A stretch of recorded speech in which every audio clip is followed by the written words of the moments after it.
Hello everyone, good morning and welcome to another exciting edition of New Arrivals here from the House of Guitars, the Guitar Colonel's house. Let's leave it at that. We've got John Lambosis on. Hello John. Dick Crate is on. That's a rock and roll name. Dick Crate. Bryce Skidmore is on. Dick Crate sounds like when Jethro from the Beverly Hillbillies wanted to be a rock star, and he came up with the name Dash Rip Rock, which is cool.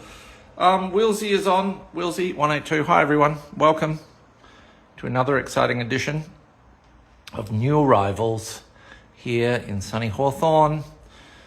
Logie Award-winning show. We're nominated 5 times. We've won 6. Don't ask me how that works, but it does. All right, let's turn to the floor because I have something special. Some special people came in this week, and I don't mean special like, you know, the day trip from when R.P. McMurphy took all the One Flew Over the Cuckoo's Nest people out to play basketball. No, I'm fishing. It's different. David Paul is on. David Paul 1975, hello. Rooster Lucas is on. All right. Now, if you saw our social media from yesterday, or was it the day before? I'm losing track of everything. We had the lovely Gaynor Wheatley came in with Lindsay Fields. Now, if you don't know who that is, the Wheatley name was mainly made famous by Mr. Glenn Wheatley, who was in the Masters Apprentices and then went on to manage John Farnham and remortgaged his house to pay for the Whispering Jack album as a gamble, and it paid off. So now he passed away a couple of years ago, and his son and mother contacted me to sell something for him. And Lindsay is the backing singer for the John Farnham band. So they all came in.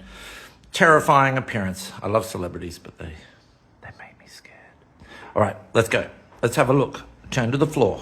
It is Saturday. So I do have to open the door. I think it's open. Maybe someone will come up. Maybe if we're lucky, someone will come up and faceplant over that step, which has happened many times. So fingers crossed. Oscar Yanez is on. Hello, Oscar. Unbelievable. Oscar, do you ever travel from the north? You should come and visit. We're right in the centre, in the east. I don't discriminate, north or south. It's all good for me. Someone else is on. Kint Sugi 84. Max Lana has just joined. Hi everyone. If you missed the blurb before, what I'm about to show you now, I'll explain it all in a minute. Here we go. Open. Are you going to stay open? Oh, there we go. How about that? Ta-da! This is a Les Paul signature bass. And it is Glenn Wheatley's Les Paul signature bass from the 70s. They made these from 73 to 78, 79, I think. And there you have it. It comes with the Providence because Mrs. Wheatley dropped it off yesterday. She is very lovely. I call her Mrs. G, the OG. We're on single alphabetic terms now. All right, check it out. Very cool. As played by Mr. Wheatley. I haven't read the serial number, but it's somewhere. I think it's a 73. I think it's like a first year. So there you have it. Very cool. These are hollow as well. Kind of looks like the old Jack Cassidy bass from Jefferson Airplane or Jefferson Starship. We built this city. Anyway, how about that? That was very cool. It was very nice of them to drop in. So that will be appearing today on the website. And look, I think that's it. That's all I'm going to do today. I have things to do. I have people to see. I have celebrities to welcome. I just love celebrities. If you're a celebrity and you would like to appear on our Logie Award-winning New Arrivals show. Please, just come in. You'll see the door. It says Celebrities and Blues Lawyers, enter here. If I don't recognize you, just say, I'm a celebrity. All right. Phil Hanley is on. Okay. Very nice to have you, Philip. But we're about to go. Glenn Wheatley's bass is here in the shop.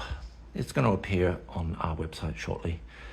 May the force be with you. It's another beautiful day in Melbourne. I can't believe it. I can't believe it. I'm talking about the weather because I have nothing else to talk about. All right, folks.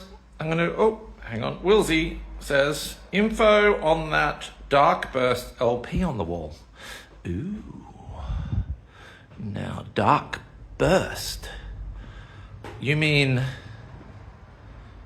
that one? Or do you mean that one? I think maybe you mean this one. Now, it says Gibson on the headstock, but guess what? It's not. But it's not a Chinese fake either. This is, yep, that's it, says Wellesley. This is a Scott Sheldon guitar. So Scott Sheldon is the man who makes Les Pauls for Slash. And this is an exact, the exact spec. We had a customer who ordered one from Scott, and he said, I want it exactly the same, and put Gibson on the headstock, which they did. But I can't put that in photos on the website because I'll get in trouble. I'll get in a lot of trouble. So we can't do that. I can't do that. But it's pretty killer. That's it. It's the most expensive fake guitar I've ever sold. No, it's expensive though. You know, pretty incredible. But yeah, come in if you are here in Melbourne, sir. Come and have a play. But for now, I say farewell. I'm going back down to level 1. And I'm going to sit at the desk and wait for celebrities to come in. All right, until then, goodbye from the House of Guitars. Colonel out.